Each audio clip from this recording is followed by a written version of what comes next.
আসসালামু আলাইকুম। আজ আমি সংক্ষেপে এক্সপ্লেন করতে যাচ্ছি আমার favourite super hero movie Spiderman homecoming. এইটাই মার্ভেল সিনেমাটিক ইউনিভার্সের সর্বপ্রথম স্পাইডারম্যান মুভি। এই মুভিতে আমরা পিটার পার্কার মানে স্পাইডারম্যানকে কিছু সন্ত্রাসীদের বিরুদ্ধে লড়াই করতে দেখতে পাই। স্পাইডারম্যান তাদের সাথে লড়াই করে বিশাল এক অপরাধ চক্রকে ধ্বংস করে। আর হ্যাঁ, এই মুভিতে আমরা আয়রন ম্যানকেও দেখতে পাই। তো চলো শুরু করা যাক।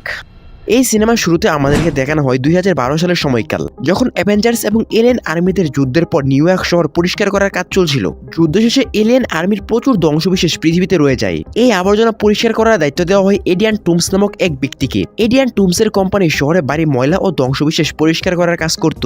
এলিয়েন আর্মির আবর্জনা পরিষ্কার করার কন্ট্রাক্ট পাওয়ার পর সে নতুন ট্রাক কিনে অনেক শ্রমিক নিয়োগ করে এবং নিজের সব টাকা এই কাজে বিনিয়োগ করে দেয়। কিন্তু হঠাৎ করে সরকার সিদ্ধান্ত বদলে ফেলে এবং টনি স্টার্কের সঙ্গে পার্টনারশিপ করে এবং ড্যামেজ কন্ট্রোল নামে একটি ডিপার্টমেন্ট তৈরি করে। ফলে টুমসের কন্ট্রাক্ট বাতিল হয়ে যায় এবং তার কোম্পানি ধ্বংস হয়ে যায়। এবার পরিবার চালানোর জন্য বাধ্য হয়ে টুমস অবৈধ পথে কাজ শুরু করে। সে এলিয়েন আর্মিদের যেসব হাইটেক যন্ত্রপাতি আগে সংগ্রহ করেছিল সেগুলো সরকারকে ফেরত না দিয়ে সেগুলো দিয়ে মারাত্মক অস্ত্র বানাতে শুরু করে এবং সেগুলো ব্ল্যাক মার্কেটে বিক্রি করতে থাকে। এরপর সে একটি উন্নত ফ্লাইং স্যুট তৈরি করে, যার মাধ্যমে সে ভালচার নামে পরিচিত হয়। এই স্যুটটা ব্যবহার করে সে হাইটেক জিনিসপত্র চুরি করত এবং সেগুলো দিয়ে অস্ত্র বানিয়ে বিক্রি করত। কয়েক বছরের মধ্যে তাদের এই ব্যবসা অনেক বড় হয়ে যায় এবং টুমস ও তার সঙ্গীরা খুবই দরিয়া হয়ে ওঠে। তারা এই কাজটা এতটাই গোপনে করছিল যে পুলিশ পর্যন্ত কিছু জানতে পারেনি। তারপর আমাদেরকে দেখানো হয় 2016 সালে, যেখানে টনি স্টার্কের সঙ্গে দেখা হয় পিটার পার্কারে। টনি তাকে বার্লিন নিয়ে যায় ক্যাপ্টেন আমেরিকার সাথে লড়াই করার জন্য। লড়াই শেষ হলেই টনি পিটারকে বাড়ি ফিরিয়ে দেয় এবং তাকে একটি স্পাইডারম্যান স্যুট দেয়, যাতে সে শহরে ছোটখাটো অপরাধ দমন করতে পারে। কিন্তু পিটার ছোটখাটো কাজ করতে চায় না, সে একজন অ্যাভেঞ্জার হতে চায়। তবে টনি তাকে আপাতত বড় ঝামেলা থেকে দূরে থাকতে বলে। পিটার তার স্কুল লাইফে মনোযোগ দেয় এবং পাশাপাশি স্পাইডারম্যান হিসেবে মানুষদের সাহায্য করে থাকে। এই সময় তার বন্ধু নেট জেনে যায় যে পিটারই স্পাইডারম্যান, কিন্তু সে এই কথা নিজের কাছে গোপন রেখে দেয় এবং পিটারকে সাহায্য করতে থাকে। একদিন পিটার স্পাইডারম্যান সেজে শহরে টহল দেওয়ার সময় একটি এটিএম এ ডাকাতি হতে দেখতে পাই। সে ডাকাতদের আটকাতে গেলে দেখে তাদের কাছে অত্যন্ত উন্নত এবং ভয়ঙ্কর অস্ত্র আছে। পরে পিটার বুঝতে পারে এই অস্ত্রগুলো তারা এড্রিয়ান টুমসের কাছ থেকে কিনে নিয়ে এসেছে। ডাকাতদের ধরতে গিয়ে সেই অস্ত্রের কারণে এলাকায় ব্যাপক ধ্বংসযজ্ঞ ঘটে। পিটার কোনোভাবে সেখান থেকে বেঁচে বেরিয়ে আসে, কিন্তু তার মাথায় একটাই প্রশ্ন ঘুরতে থাকে, সাধারণ ডাকাতদের কাছে এত ভয়ঙ্কর অস্ত্র কোথা থেকে এলো? এর মধ্যে একদিন পিটার তার স্কুলের বন্ধুদের সাথে পার্টিতে যায়। সেখানে সে কাছাকাছি কোথাও একটি বিস্ফোরণের শব্দ শুনতে পায়। তদন্ত করতে গিয়ে দেখি এড্রিয়ান টুমসের লোকেরা অপরাধীদের কাছে হাইটেক অস্ত্র বিক্রি করছে। সেই অস্ত্র দেখে পিটার নিশ্চিত হয়ে যায় যে এটিএম ডাকাতদের কাছেও এদের কাছ থেকে অস্ত্র এসেছে। তাই সে তাদেরকে ধরার চেষ্টা করে। পিটারকে দেখে টুমসের লোকেরা পালাতে শুরু করে। পিটার মানে স্পাইডারম্যান তাদেরকে ধাওয়া করলে তারা তাকে বন্দুক দিয়ে আক্রমণ করে, তবু স্পাইডারম্যান পিছু ওঠে না। টুমস নিজে তার বালচার ছুটি পরে সেখানে হাজির হয়। সে স্পাইডারম্যানকে ধরে আকাশে তুলে নেয় এবং তাকে মারার চেষ্টা করে। ঠিক সেই সময় স্পাইডারম্যানের সুটে প্যারাশুটটি খুলে যায়, ফলে বালচারের হাত থেকে সে মুক্তি পায়। এড্রিয়ান টুমস পালিয়ে যায় আর পিটার আকাশ থেকে নিচে গিয়ে নদীতে পড়ে। টনি পিটারকে নদী থেকে উদ্ধার করে। তখন পিটার টনিকে জানায় যে কিছু লোকেরা ভয়ঙ্কর অস্ত্রের অবৈধ ব্যবসা করছে, কিন্তু টনি পিটারকে এই গুন্ডাদের কাছ থেকে দূরে থাকতে বলে। এরপর পিটার বাড়ি ফেরার পথে গুন্ডাদের ফিরে যাওয়া একটি অস্ত্র খুঁজে পায় এবং সেটি নিজের কাছে রেখে দেয়। পরে পিটার ও নেট মিলে অস্ত্রটি খুলে দেখে এর ভেতরে একটি অত্যন্ত শক্তিশালী এলিয়েন ব্যাটারি রয়েছে। তারা এটিকে প্রমাণ হিসেবে নিজেদের কাছে রেখে দেয়। এদিকে এড্রিয়ান টুমসের সহযোগীরা বুঝতে পারে তাদের কাছ থেকে একটি অস্ত্র হারিয়ে গেছে। তাই তারা অস্ত্রটির বিকিরণ ট্র্যাক করতে করতে পিটারের স্কুল পর্যন্ত পৌঁছে যায়, যদিও সেখানে তারা কিছু খুঁজে পায় না। পিটার তাদের দেখে চিনে ফেলে এরাই অস্ত্র বিক্রেতা গুন্ডারা। তাই পুরো গ্যাংয়ের সন্ধান পেতে পিটার গোপনে তাদের উপর একটি ট্র্যাকার লাগিয়ে দেয়, যাতে সে নিজেকে একজন বড় সুপার হিরো হিসেবে প্রমাণ করতে পারে। পরে ট্র্যাকার ব্যবহার করে পিটার জানতে পারে তারা অন্য একটি শহরে যাচ্ছে। ঠিক সেই সময় পিটারের স্কুল থেকেও একটি প্রতিযোগিতার জন্য একই শহরে যাচ্ছিল। পিটারও তাদের সঙ্গে যায়। টনি যাতে কিছু না জানতে পারে তাই সে নিজের সুটে লাগানো ট্র্যাকারটি খুলে ফেলে। এক রাতে পিটার চুপিসারে গুন্ডাদের কাছে পৌঁছে জানতে পারে তারা এবার একটি ড্যামেজ কন্ট্রোল ডিপার্টমেন্টের একটি ট্রাক লুট করার পরিকল্পনা করছে। পিটার গোপনে তাদের উপর নজর রাখে। ট্রাকটি আসার খবর পেয়ে টুমস ও তার লোকেরা সেখানে পৌঁছে যায় এবং বালচার ট্রাকের ভেতর ঢুকে চুরি করা শুরু করে। ঠিক তখনই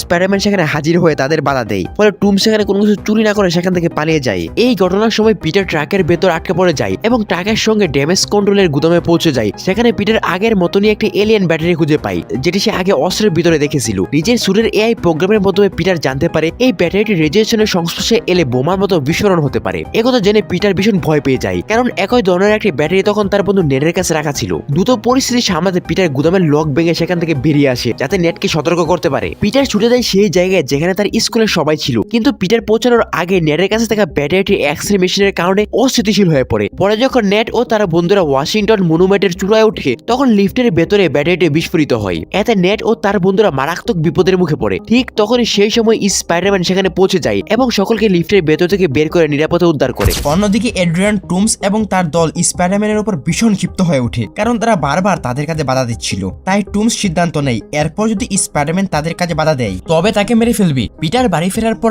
আবারও সেই গ্যাংয়ের পিছু নেই। তথ্য জানার জন্য সে একজন অপরাধীকে জিজ্ঞেস করে। তখন সে জানতে পারে তারা একটি সমুদ্রগামী জাহাজে অস্ত্রের বড় একটি চুক্তি করতে যাচ্ছে। এই খবর পেয়ে পিটার সেই জাহাজে পৌঁছে যায় এবং সেখানে গুন্ডাদেরকে হাতে নাতে ধরে ফেলে। কিন্তু তখনই এফবিআই এসে হাজির হয়, কারণ তারা আগে থেকেই এই চুক্তির খবর পেয়ে গেছিল। সবকিছু দেখে টুমস প্রচুর রেগে যায়। সে তার বালচার শুটটি পরে স্পাইডারম্যান ও এফবিআই দুই পক্ষের উপরে আক্রমণ চালায়। পিটার তাকে থামাতে গেলে টুমসের একটি লেজার গান জাহাজে আঘাত করে, ফলে জাহাজটি দুই ভাগে ভেঙে যায়। এই সুযোগে টুমস ও তার সঙ্গীরা পালিয়ে যায়। স্পাইডারম্যান জাহাজটি বাঁচানোর চেষ্টা করে, কিন্তু একাতে সম্ভব হয় না এবং জাহাজটি ডুবে যেতে শুরু করে। ঠিক তখনই সেখানে আয়রন ম্যান এসে পৌঁছায়। সে নিজের আর্মারের সাহায্যে জাহাজটি ঠিক করে এবং ডুবে যাওয়া থেকে রক্ষা করে। এরপর টনি স্টার্ক পিটারকে খুব বকাঝকা করে, কারণ তার বেপরোয়া আচরণের কারণে অনেক মানুষের জীবন বিপদের মুখে পড়ে গেছিল। টনি জানায় সে আগে থেকেই এফবিআই কে পুরো বিষয়টি জানিয়ে দিয়েছিল, তাই পিটারের আলাদা করে হস্তক্ষেপ করার কোনো দরকার ছিল না। তাই টনি পিটারের কাছ থেকে তার স্পাইডারম্যান স্যুটটি কেড়ে নেয়, যাতে ভবিষ্যতে সে এমন ভুল না করে। স্যুট না থাকায় পিটার নিজের ব্যক্তিগত জীবনে মনোযোগ দেওয়া শুরু করে। অন্যদিকে টুমসের সঙ্গীরা ভীষণ ভয় পেয়ে যায়,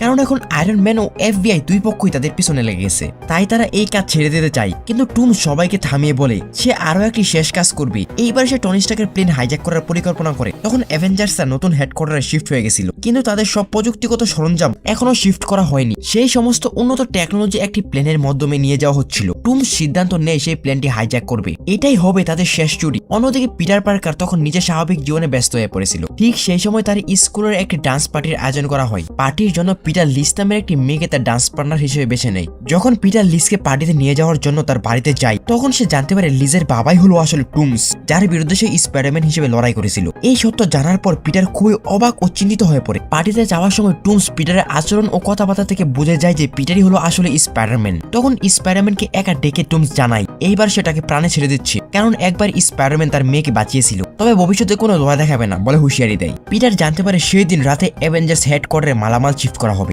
আর সে আন্দাজ করে ফেলে যে টুমস এই প্ল্যানটি লুট করতে পারে। তাই সে টুমসকে আটকানোর সিদ্ধান্ত নেয়। কিন্তু তখন পিটারের কাছে টনির দেওয়া ওই উন্নত স্পাইডারম্যান স্যুটটি ছিল না। তাই সে নিজের পুরনো হোমমেড স্যুটটি পরে টুমসের গাড়িতে যায়। সেখানে টুমস কৌশলে পিটারের দৃষ্টি ঘুরিয়ে দেয় এবং তার উপর একটি বিল্ডিং এর ছাদ ফেলে দেয়। ফলে পিটার সেখানে আটকে যায়। অনেক কষ্ট সহ্য ও শক্তির জোগাড় করে সে সেখান থেকে বেরিয়ে আসে এবং বালচারকে অনুসরণ করতে করতে প্লেন পর্যন্ত পৌঁছে যায়। বালচার প্ল্যানের ভেতরে ঢুকে এর সিস্টেমটি হ্যাক করে ফেলে। ফলে প্ল্যানটি অ্যাভেঞ্জার্সদের হেডকোয়ার্টারের দিকে যাওয়ার বদলে টুমসের গাড়ির দিকে যেতে লাগে। তারপর বালচার স্পাইডারম্যানকে দেখে ফেলে এবং দুইজনের মধ্যে ভয়ঙ্কর লড়াই শুরু হয়। লড়াইয়ের ফলে প্ল্যানটি ভীষণভাবে ক্ষতিগ্রস্ত হয়ে পড়ে এবং শেষ পর্যন্ত একটি দ্বীপে সে ক্র্যাশ করে। দ্বীপে বেলচার পিটারকে মারধর করে, কিন্তু তখন সে একটি শেষ বক্স দেখে যেটি এখনো ভালো অবস্থায় ছিল। তাই বেলচার সেটি চুরি করে পালানোর চেষ্টা করে, কিন্তু তার ছুটি নষ্ট হয়ে যাওয়ায় সেটি ফেটে যায়। তখন পিটার টুমসকে আলাদা করে প্রাণে বাঁচায়। তারপর পিটার তাকে বেঁধে সেখান থেকে চলে যায়। পুলিশ এসে টুমসকে গ্রেফতার করে। অন্যদিকে টনি স্টার্ক জানতে পারে যে পিটারই প্ল্যানটি চুরি হওয়া থেকে বাঁচিয়েছে এবং বালচারকে পুলিশের হাতে তুলে দিয়েছে। তাই টনি পিটারকে নিজে হেডকোয়ার্টারে ডেকে তার প্রশংসা করে।